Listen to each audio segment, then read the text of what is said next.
Selamat datang di digital audiobook dari e-training ID Home Study Course bersama Haikal Rusli. Pelayanan publik terbaik versi kreator Kanoman, pemuda kreatif dan inovatif versi Diskominfo. Apa ya? Kolaborasi kok nyambung ya? Kok bisa nyambung ya ternyata kita ini? Padahal kita juga ceritain Bu yang nyambungnya di mana? Ceritain sama kita yang nyambungnya di mana, Bu? Gini ya. Mungkin cerita kehidupan saya ini bisa dikatakan seperti sinetron.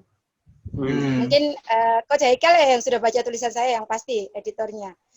Kalau saya mengatakan seperti sinetron yang mungkin tidak semua orang bisa menjalaninya.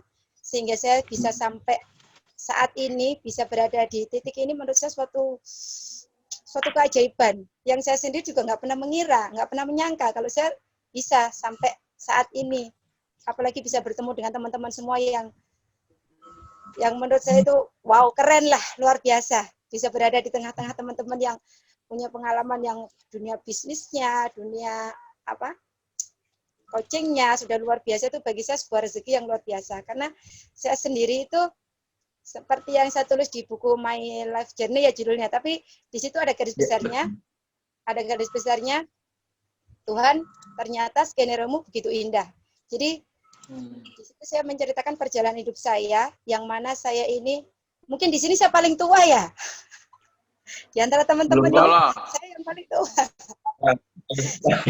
Dari segi usia saya paling tua, tapi dari segi umur saya paling nol. Dari segi ilmu saya paling nol, tapi dari segi usia saya paling tua karena mungkin untuk pencapaian mencari ilmu di dunia pendidikan saya termasuk terlambat. Tapi ada keyakinan sendiri dalam diri saya, nggak ada sih kata terlambat. Ya mungkin memang saat inilah saat yang paling tepat Allah memberikan jalan yang terbaik untuk saya. Gitu aja. Jadi di buku saya, di tulisan saya itu menceritakan tentang perjalanan hidup saya yang luar biasa. Dalam artian saya itu dilahirkan dari keluarga yang sangat minim sekali di sebuah desa yang sangat terpencil, yang mana saya itu pernah mengalami tidak ada listrik di tempat saya, di tempat kelahiran saya. Pernah mengalami yang namanya belajar itu pakai lampu ublik, pernah mengalami yang namanya sekolah itu nggak pakai sepatu, nggak pakai tas, hanya bermodalkan satu buah buku, satu buah pensil, ditaruh tas kresek, itu sudah apa ya? Saya alami semua lah itu. Waktu masa-masa tersulit dalam hidup saya. Tapi karena memang keadaannya seperti itu, saya nggak pernah merasakan yang namanya itu suatu kesulitan, enggak. Ya memang keadaannya seperti itu, udah dijalani aja. Sampai kalau saya sharing dengan saudara-saudara saya, sering ngobrol dengan saudara-saudara, sering dibilang, kamu itu termasuk beruntung. Di antara saudara-saudara kamu, hanya kamu satu-satunya anak yang bisa merasakan pendidikan sampai di bangku SMP. Saya dari 7 bersaudara, dari sebuah desa terpencil di Jawa Tengah, di Sragen tepatnya. Semua saudara-saudara saya, bahkan 2 saudara saya tidak pernah merasakan yang namanya pendidikan, karena saking sulitnya ekonomi pada saat itu. Desa kita juga terpencil, orang tua saya petani, yang mana pada saat itu petani itu hanya mengandalkan dari curah hujan. Jadi penghasilan kita sangat minim dan hanya 1 kali 1 tahun kita bisa panen. Jadi dulu sehari-harinya makanya ya telo, kalau itu sudah saya alami semua. Sampai pada saatnya pernah waktu SMP itu pernah punya angan-angan, punya cita-cita yang tinggi. Tapi kembali lagi, keadaan saya seperti ini, mana mungkin sih cuma sebatas angan-angan saja. Sampai kehidupan membawa saya, takdir membawa saya hijrah ke Surabaya. Hijrah ke Surabaya, saya juga ikut sama saudara, saya disekolahkan di kursus menjahit, modeling baju, menjahit baju, sampai pada akhirnya saya bekerja di sebuah tailor yang waktu itu usia saya masih 16 tahun. 16 tahun saya sudah merasakan bagaimana rasanya hidup sendiri di rantau orang. tanpa orang tua, Cari duit. tanpa saudara, dia nyari duit. Nyari duit. Sudah merasakan bagaimana rasanya hidup di rantau orang, jauh dari orang tua, jauh dari saudara. Tapi itu tadi, apa ya, pekerjaan yang saya tekuni itu sekedar saya tekuni aja, sekedar saya jalani aja tanpa ada enjoy seperti yang dikatakan kamu tadi. Mungkin karena bukan passion saya di situ ya, tapi karena suatu keadaan yang memaksa saya bahwa saya harus tetap bertahan hidup di tengah kota Surabaya yang luar biasa, akhirnya saya jalani. Di samping saya tetap bekerja, saya hidup di rumah kos. Mulai di situ, tapi dari mulai SMA itu saya suka nulis. Saya suka, waktu itu kan di SMP itu ada yang namanya majalah pelajar itu ya. Saya sering nulis opini, nulis artikel. Itu dikirim, nanti kalau diterbitkan itu kita dapat hadiah apa ya dulu tuh ya. Kalau nggak salah coklat atau semacam jajan gitu. Zaman dulu itu. Saya sering nulis seperti itu. Cuman ya sebatas itu aja. Tapi ketika di Surabaya itu, ketika saya merasakan kesendirian itu, malam itu saya sering buat diary, saya nulis kehidupan saya, kejadian saya sehari ini apa saja, perasaan apa yang saya alami, yang saya rasakan itu sering saya tulis. Tapi ya dalam diary pribadi, nggak ada apa ya. Pokoknya sering meluapkan pikiran di tulisan. Saya sore bekerja, pagi sampai siang bekerja, sore itu saya mengajar ngaji anak-anak. Kebetulan saya juga punya basic mengaji, karena memang di desa itu yang lebih ditekankan kan spiritualnya ya. Pendidikan itu memang nggak seberapa di itu, karena memang minimnya juga pengetahuan orang desa. Yang penting sholatnya, ngajinya itu yang ditekankan. Dari itu saya punya bekal. Akhirnya saya mengabdikan diri saya di sebuah lembaga TPQ yang nggak jauh dari tempat saya kos.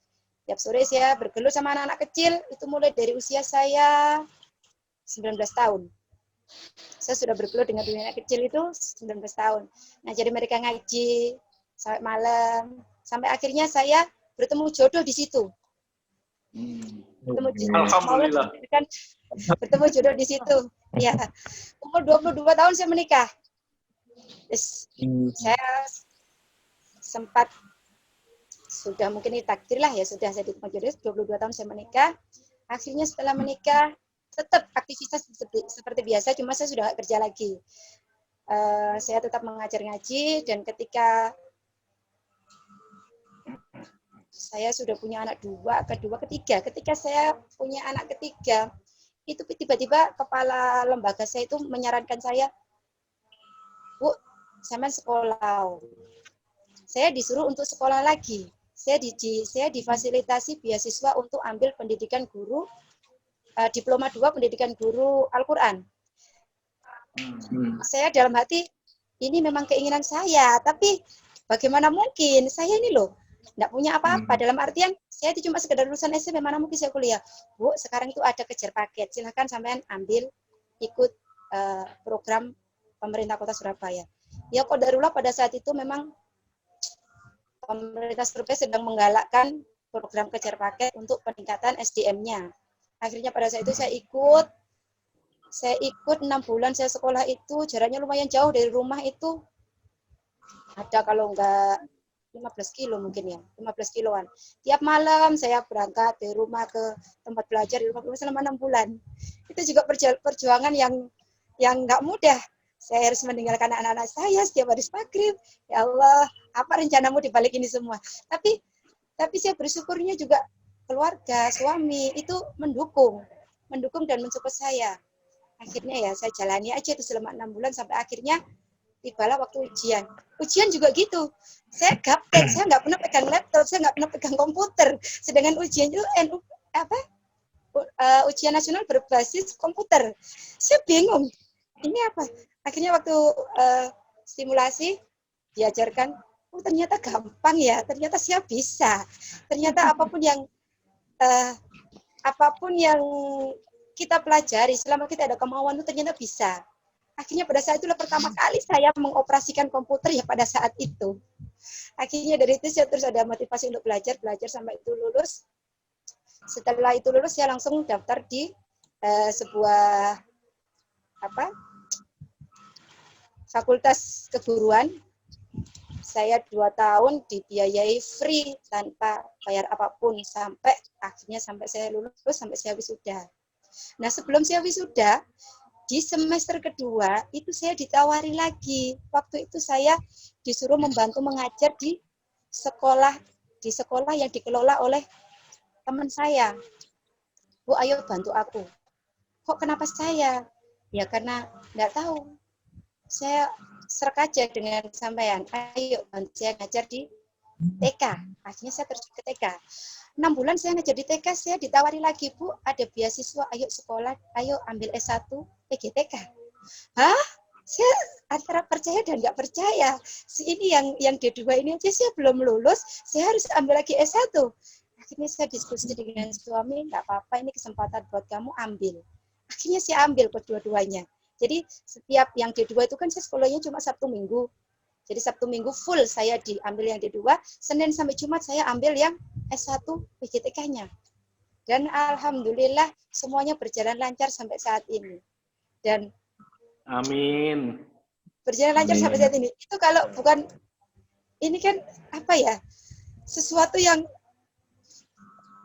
nggak mungkin gitu loh. Yang sesuatu kalau yang sudah Tuhan saya yang mentakdirkan mah mungkin aja, Bu. Nah, makanya itu kalau Tuhan yang mentakdirkan.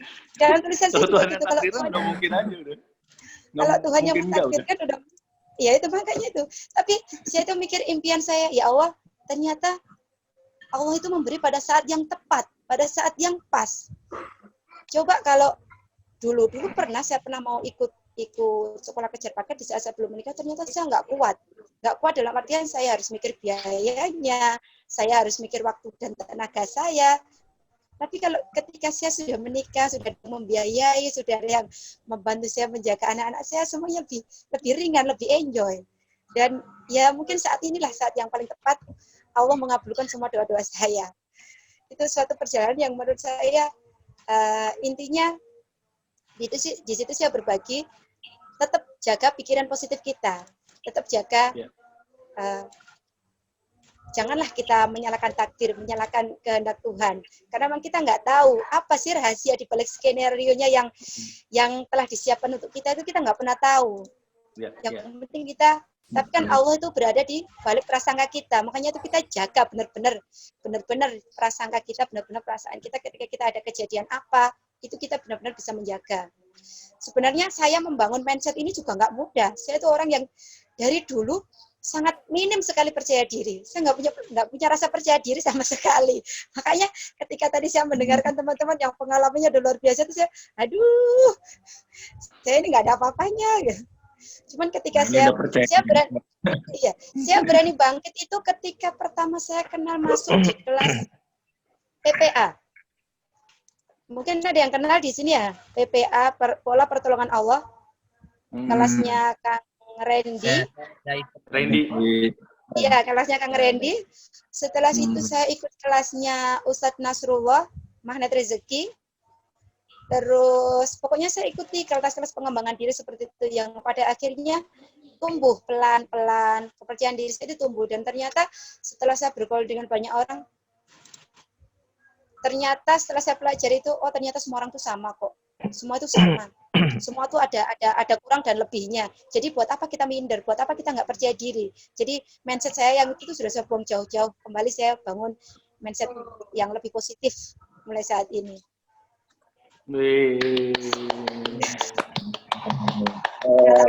Pengalaman hidup saya mungkin lebih jelasnya nanti kalau bukunya udah jadi bisa kita baca di.